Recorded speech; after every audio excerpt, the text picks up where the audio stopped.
Five Out Basketball, five segments, five takes.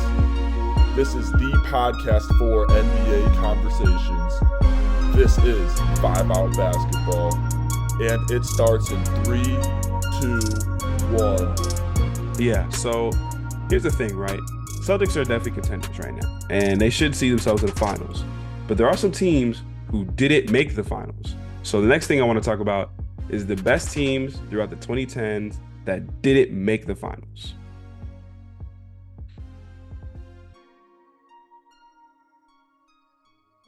Now, this is an interesting one, right? I want you to keep in mind that I'm not talking about teams that made the finals and didn't win it because that's too easy. Those teams were good enough to be in the dance. I'm talking about the teams that didn't even make the dance.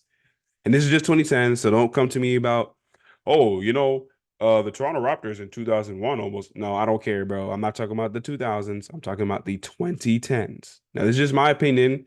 There's a lot of teams that didn't make the finals, so again, don't bring up no team that I didn't add. Just, or don't get mad at me for that. Just hey, tell me in the comments, hey, I thought this team could have been on the list too.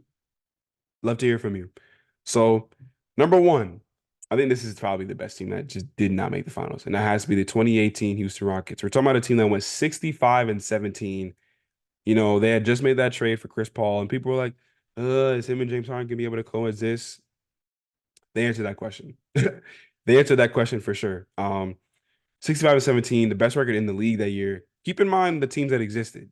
We're talking about a team in Golden State that had Katie, Steph, Clay, and Dre in their prime. And this Rockets team had a better record than that team.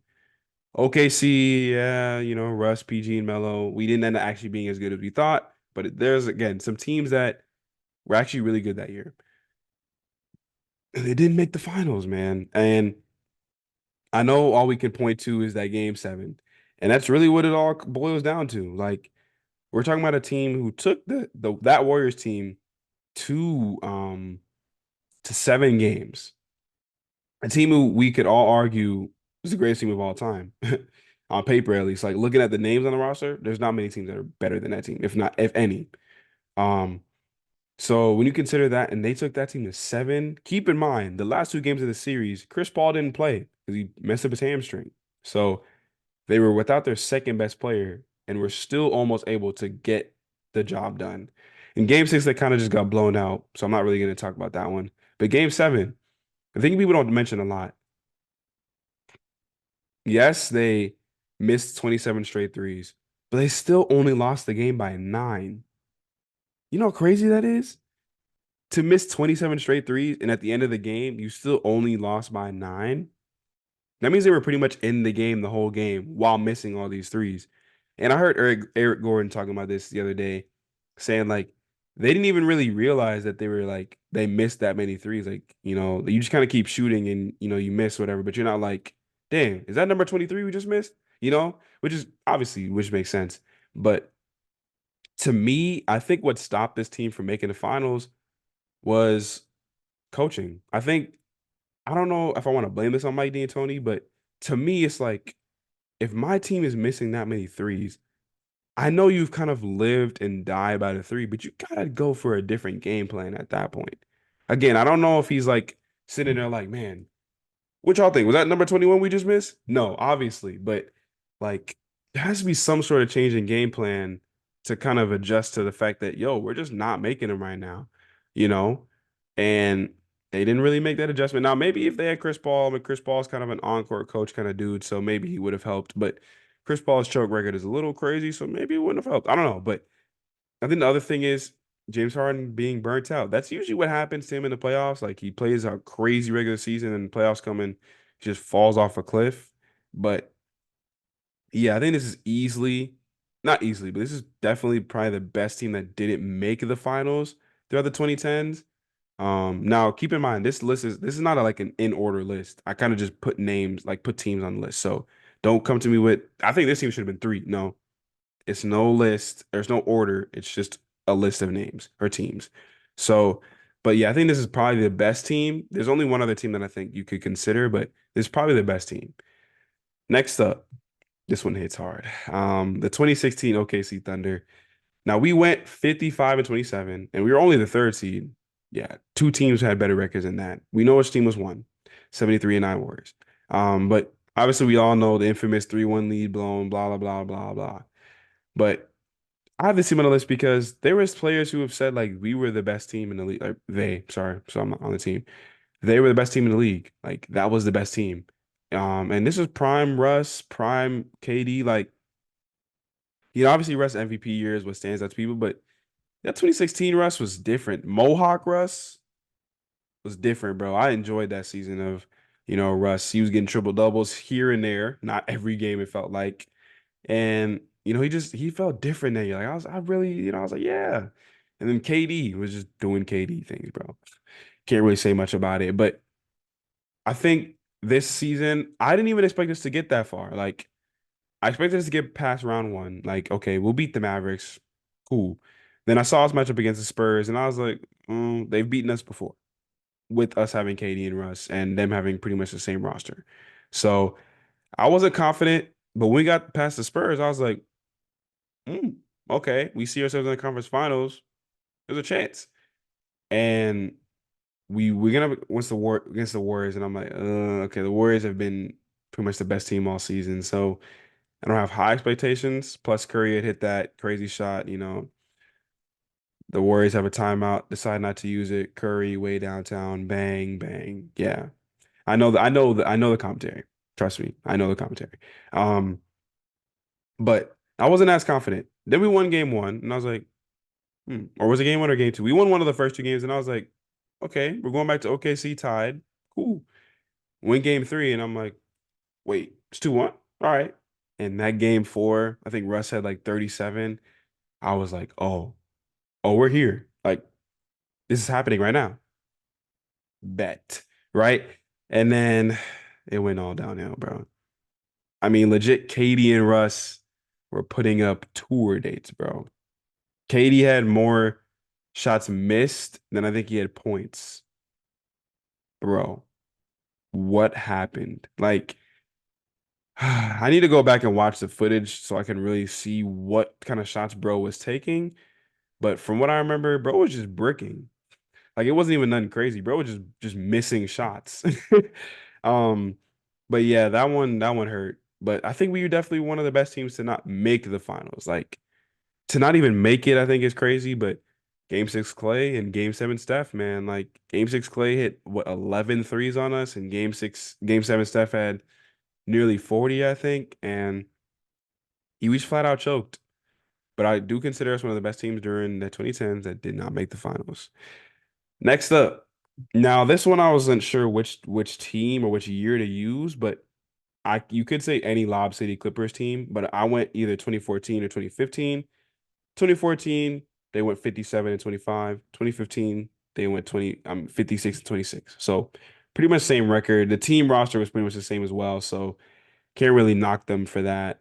But the Clippers, man, like looking back, their biggest issue was always, and it's funny now looking at their team, was always like they had a point guard, they had a good two guard, they had good big man play in Blake and DeAndre, but they never had a great wing, like, and not even like an all-star wing, but like a wing who can really 3 and D, which is funny now because you got Paul George and Kawhi. It's like which wings are better than them at 3 and D? Um, but like those teams were one of the more fun teams to watch throughout the 2010s. Like, let's just be honest, like those Clippers teams were some of the most fun teams to watch. But to not even get past the second round, like not even just not make the finals, but to not even get past the second round is crazy disappointing. In 2014, I'll be honest, they weren't making the finals that year. I think there were just too many teams better. They kind of blew it against OKC. I'm not complaining. And they weren't going to beat that Spurs team. That 2014 Spurs team, I mean, yeah, I'm not gonna lie, they weren't getting past that Spurs team. So I won't hold that one over their head too much. But 2015, they had a good chance. I get it. All roads led to the 2015 Warriors. But hey, the Clippers beat that Warriors team the year before. Now, granted, it's not the same Warriors team, clearly, but you know, they were probably the best bet to compete with the Warriors that year. And what did they do? They beat the Spurs in round one in a thrilling, 7 games. Chris Paul hitting that crazy shot at the end. Amazing. Cinema. I watched that game. And then you followed up next series. You go up against the Rockets. You're up 3-1. Cool, bet. All right. Clippers conference finals against Warriors. You lose the next 3 games, with one of those games being a fourth quarter blown lead to Josh Smith. Not 2010, 2011 Atlanta Hawks Josh Smith. We're talking about bought out contract Pistons Rockets Josh Smith and Corey Brewer. Keep in mind, the Rockets' best player, James Harden, was on the bench and they got cooked by those two dudes. I will never forget that game because I was watching that game and then I went to sleep because I thought the game was over. I thought the Clippers already had advanced. Cool. I wake up the next morning. No, not everything's cool. They blew the lead. In one of the most devastating fashions you could have blown a lead in. But all in all, I don't think they would have beat the Warriors honestly that year. But to say that this team didn't make a finals is crazy. But when you put into context, this team didn't even make the conference finals. I think that's even more crazy. Like compared to some of these other situations, because okay, in some of these other situations, they probably could have won the championship or even made the finals. But in the Clippers case, it was a bit tougher. But to not even make the conference finals, because all of these teams, no, except for one or two, except for two of these teams, but there's some context to that. But all these teams pretty much made the conference finals and lost to the no, not the eventual chance, but they lost to a team that made the finals. So that means they lost to legitimately good teams. Clippers lost to the Rockets with James Harden and Dwight Howard. Now, not to hate on that squad, but that's just tough, bro. I'm not gonna lie. So yeah, next up, this is a good one. I'll be honest. 2018 Toronto Raptors. Okay, so I know when you hear that team, you immediately think of LeBronto. And you are completely right about it being LeBronto. And this might have been the peak of LeBronto. But this team went 59 and 23. They had the second best record in the league that year. And they had like the best bench. Like I think they averaged the most bench points in the year. DeMar and Kyle Lowry is probably at the peak of their powers at this point. Like this was a genuinely phenomenal Raptors team. And they lost to LeBron in four, bro. Like, you know how crazy that was? Like LeBron's team, the Cavs, had traded away Kyrie, and it was just kind of Kevin Love, LeBron. I don't know why I said LeBron's name second, but LeBron, Kevin Love, and a bunch of nobodies.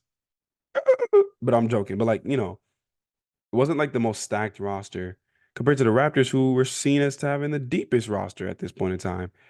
And the Raptors had lost to LeBron before, this and that, but everybody was, that was peak LeBron and LeBron had Kyrie and Kevin Love. Surely this time they can beat the Cavs, especially since the Cavs went to 7 with the Pacers the series before. So keeping that in mind, we're all right. There's no way they blow this one, right? These dudes got smoked in 4, bro. Like if they would have lost in 5 or no, not even 5, in 6 or something, all right, you put up a fight. You lost to that Cavs team in 4 games, bro, in the second round, mind you. That's embarrassing. I have to be honest, that's embarrassing. Um, so yeah, I think this was a good team. Let's not get it twisted, y'all. Like, don't act brand new. This was a good team. I remember watching the NBA at this point in time saying, "Yo, the Raptors might actually be in the finals." No, because LeBronto. But this was a great team that just did not make the finals, just like the rest of these guys. But 2018 going 59 and 23, an almost 60 win team, getting swept like that, that's almost impressive how bad they got swept. And in game 4, getting what, blown out by like 30. DeMar DeRozan gets ejected because he like whacks Jordan Clarkson. Come on, bro. Crazy way to go out. And I get they followed up the next season, won their little championship. So what a get back, but crazy to not make it to the finals.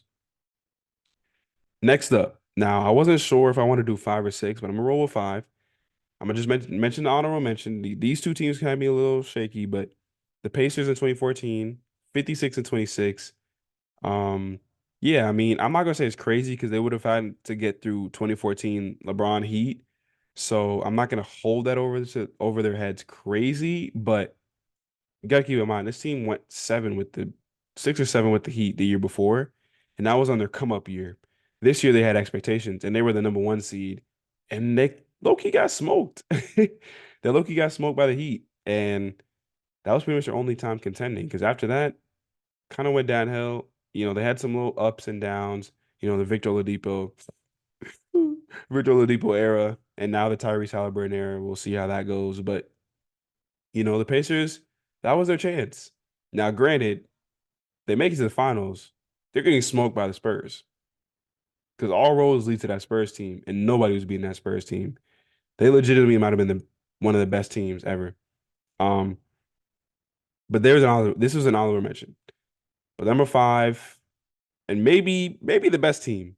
If they're not the best, is second, the 2016 San Antonio Spurs. So the 2016 Spurs, if you would have told me a team would go 67 and 15 and they're the 2 seed in their conference, I tell you who was the 1 seed. And that 1 seed was the Warriors, and 73 and 9 Warriors, obviously.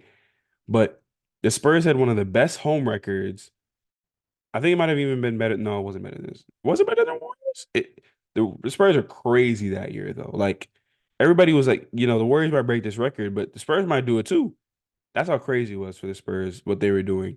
And to see them get ousted in the second round by the OKC Thunder. Now, for me personally, of course, I was happy. But this being Tim Duncan's last season was also kind of sad. But this is easily one of the best teams that didn't make the finals and even conference finals. Like for you to tell me that this 67 win Spurs team didn't at least touch the conference finals, I'd say you're lying. And I'm not. So I think they're easily on this list. Because again, this is a team that if they go up against the Cavs, they probably get the Cavs troubles too. Like the Cavs would have played a good team out the West, regardless of who it was. They played the Warriors, they beat the Warriors, but it wasn't easy. We know it was not easy. They would have played the OKC Thunder. Again, I don't think that would have been easy. And even San Antonio wouldn't have been easy. So I think this is why 2016 was peak, bro. I have 2 teams on this list that didn't make the finals, and 1 team that made the finals and lost. Shout out to LeBron. But yeah, I think those are some teams that in 2010s just could not get to the dance. Thank you so much for tuning into this segment of the 5 Out Podcast. I am Joey the Master Lee Master, and me and Everton are so thankful for your guys' support. If you want to keep supporting us, please check out the full podcast on Spotify and follow our TikTok account. Both of those will be in the bio, and make sure to leave a like and stay smooth.